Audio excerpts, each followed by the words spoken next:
Any questions from lunch? For the YouTubers?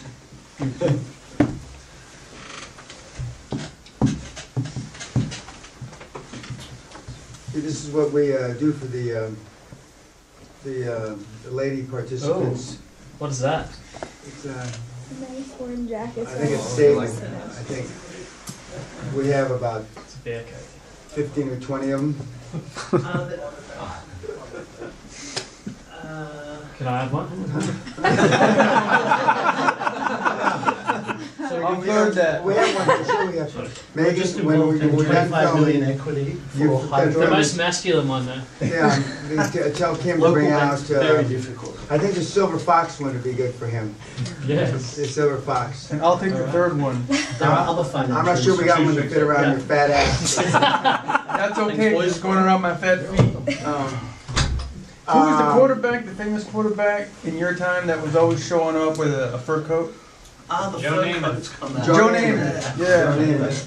Yeah, so don't give me any cunt jokes about fur So can we coats. open the door now? Shelby, it's Yeah, you can open the Hey, door. Hey, that's Six. easy. Baby stuff. Hey, for a woman, I'll put up with it, but you need to harden the fuck up. Anything? Why don't you suck up your pants? Just for YouTube, the only woman in the audience. No, there's a lot of cunts here, but the only woman in the audience has been cold, and so we moved her from this side of the room to that side of the room. She's still cold, so I got her one of the spare or sable coats from the castle, which we have a number of them. Not all sable, but so mints, etc. Yeah, the other pussies won't say that they're cold. Yeah. But I used to tell the joke when I first started in mid-90s coaching. I'd say that vis-a-vis coaches, high-performance guys, we didn't call them high-performance back 20 years ago. I made more money, accumulated more wealth, created more value than the whole industry, cumulatively since Napoleon Hill. And so that didn't really resonate because nobody could figure that out. But then I used to say, my wife has lost in fur coats at airports more wealth than the industry has accumulated. They could figure that out. For somehow that had resonated, and so, but we have a lot of expensive fur coats around. Although, and then there was a period of time, for 10 or 12 years, where fur coats went out of fashion for women because they, global warming, tree huggers, etc., etc. And in some parts of the world, people used to spray paint people that had fur coats and stuff like that. That never happened to us, but so we have a number of them in storage here. Okay, back to my question. Questions about what we covered at lunch? Now, Andrew Carnegie wrote this 100 years ago. Now, when you think about it, when you read it, and we're going to go through them individually, this is what his rules for super success. And as you know, Andrew, it just comes from down the road here. Used to have Skibo Castle, which just is up the road. Is my idol more or less for being a high-performance person, and without doubt, today, in today's dollars, I think the last time I looked at it, he'd be worth $500 or $600 billion, which nobody's even close to that. Not dissimilar to my track record vis-a-vis the rest of the coaches. And but he came up with some real smart things, as we're going to read in a second, not the least of which, because he's just, he was 12 or 13 years old when he left Dunfermline, Scotland. How far is Dunfermline from here, Megan? About an hour and a half. An hour and a half down the road, on the way to Edinburgh. Yeah. Or kind of on the way to Edinburgh. Yeah. And so when you think about it, this is before human resources. This is before all the things, political correctness. Before we've been bogged down with conventional wisdom, etc. And we talked yesterday about Maslow's hierarchy of needs, which came out just as I came back to university from the military, and where he says, shelter, be kind, gentle, and financial motive was 4th or 5th. Money was fourth or fifth, which I never bought then. I don't buy now. But these are Andrew Carnegie's. Number one, first on his list. Read it, Simon. Financial motive must prevail. Number one in your heart. Financial motive must prevail. And these are rules of success. These are also part of his leadership. In other words, you get what you pay for. I mean, if you want to pay no money, you're going to get you'll get nay talent, as they say.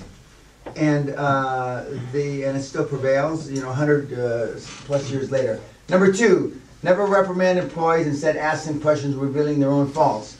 And when you think about this, because this was back in the day when you beat employees, you did awful things, slavery, not much after slavery, and yet he said, basically, you don't openly reprimand employees, and you treat them fairly, okay? Which is way before human resources, way before anybody ever had a personnel department, etc. So he was a man ahead of his time. Number three, have one or more in training for your job. In the companies that I've run personally, not just the public companies that I've run, I've always wanted 3 to 5 people that could replace me. 3 to 5. For you insecure bastards, you won't like that. I always wanted 1 or 2 that could cut my head off and leave me for dead. Always 1 or 2. Ultimately, the guy that cut my head off, didn't leave me for dead, wasn't one of mine. It was one of the ones that the Kuwaitis came in and replaced me with when Iraq invaded Kuwait. But why do you want that? Why would you want people, because that sounds like disloyalty, right? You want people that want your job because you want people that are motivated. You want people that are hungry. You want people that are energetic. And if push comes to shove, you don't want people that don't mind cutting your head off to get your job.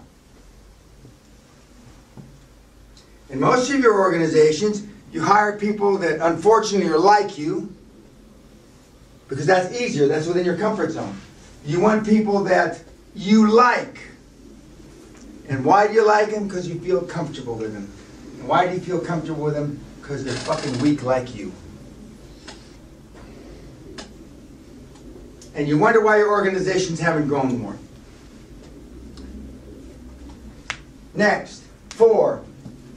Never make decisions for employees. Allow them to make their own and give them the responsibility and authority to implement their own actions. Now this is very much like management by objectives, except this was about 75 years before management by objectives ever came out.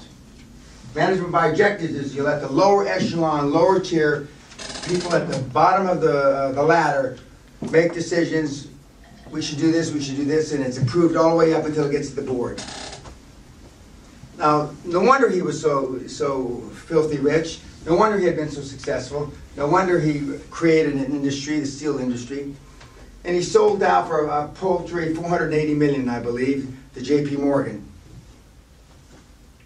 So there's a reason why Napoleon Hill came to interview him back in the 20s or whenever it was, 1920s. And then he said, I'm going to give you an opportunity to go at the end of the weekend interview in San Francisco on Nob Hill, as legend has it. He says, I'm going to give you an opportunity. And he pulled out his watch, like this, a pocket watch. And what Napoleon Hill didn't know is he was going to give him 60 seconds to make a decision. 60. He said, how would you like the opportunity to go meet the wealthiest people on the planet, approximately 500, and write a book of the secrets of success? And Napoleon Hill, as legend has it, some people say it took him 26 seconds, some people say it took him 36 seconds. But it was clearly under 60 seconds that Andrew Carnegie gave him to make the decision. Now what does that say about making decisions? What does that say about procrastination? What does that say about doing motherfucking spreadsheets? He also said that you're not going to get paid, and it'll probably take you the rest of your life. It only took him 20 years. As far as I'm concerned, that's the rest of his life. I would have spent about 2-3 years, met 30, 40, 50 people, hired doofuses to go meet the other 470 or whatever, and then I would have written the book. but he didn't. Napoleon Hill spent the next 20 years, he spent the majority of his adulthood, devoted his life to it, and he became famous, and he became the modern day first, arguably, not arguably, in my opinion, the first high performance teacher, mentor, coach, whatever you want to call it. And he founded an industry. And of course now, there's every guy and his dog is a coach, mentor, whatever. But Andrew Carnegie started it by giving Napoleon Hill the opportunity. Napoleon Hill, to his credit, snapped at it.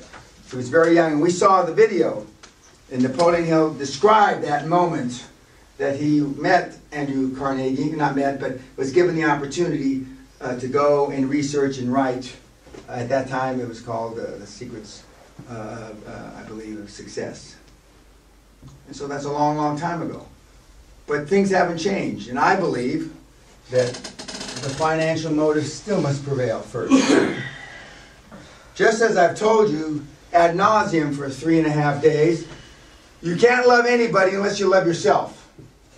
You can't give people self-esteem unless you have your own self-esteem. You can't give people self-confidence unless you have self-confidence. You can't give people self-worth unless you have self-worth. And the little guy, and I don't mean this in a demeaning way because Andrew Carnegie wasn't a very big man, had all the above. He had that self-confidence, he had that self-esteem, he had that self-worth. And we've talked about how we create that. So somebody, and those parents of his, did something good. I don't know which one. There's not enough written about it, whether it was his mother or his father. His mom, for sure. Okay. His dad was a wimp. Okay. His mother, and in my judgment, the women are the stronger sex. And I said, I think yesterday, if men had babies, instead of having 7.4 billion people on the planet, we'd have about 50 million. Because men wouldn't be having kids. They wouldn't go through childbirth. I understand it, and women are tough. And I've pointed Golda Meir, Maggie Thatcher, etc., who are two of my idols in leadership roles. But this is how it got started, and it's quite serendipity because when I bought this place, I didn't plan on being a high performance coach, but I did look at Skibo Castle. I came very close to buying it a few years after I bought this place. But one of the things that kept me from buying Skibo Castle, it had about 100 bedrooms. And it came with live-in people on the estate of 100 or 150 people. And I only had one live-in guy, Mr. Brown. And he was a nice man, God rest his soul. Didn't cause me any problems, lived in the front cottage. And for 66 years, he used to be the guy that was in charge of the trees and lumber here on the estate when the Guthrie estate was much, much larger. But all I did was magnify this times 120 people, 15 bedrooms versus 105 bedrooms, and I had already calculated how much money it cost me to fix this place up. And I said, this is bullshit. I mean, I'll be fixing Skibo Castle up the rest of my life. So I passed on it, and I believe the Savory bought it, and then turned it into a luxury thing. Not ever completing the 105 bedrooms either. I don't think anybody's ever completed 105 bedrooms. But then here we are, not too far from his place at Skibo, not too far from where he was born and raised until he was 12 or 13 years old. So again, Guthrie Castle is the perfect metaphor for yesterday's dreams or tomorrow's realities. But again, for all the soothsayers, financial motive must prevail.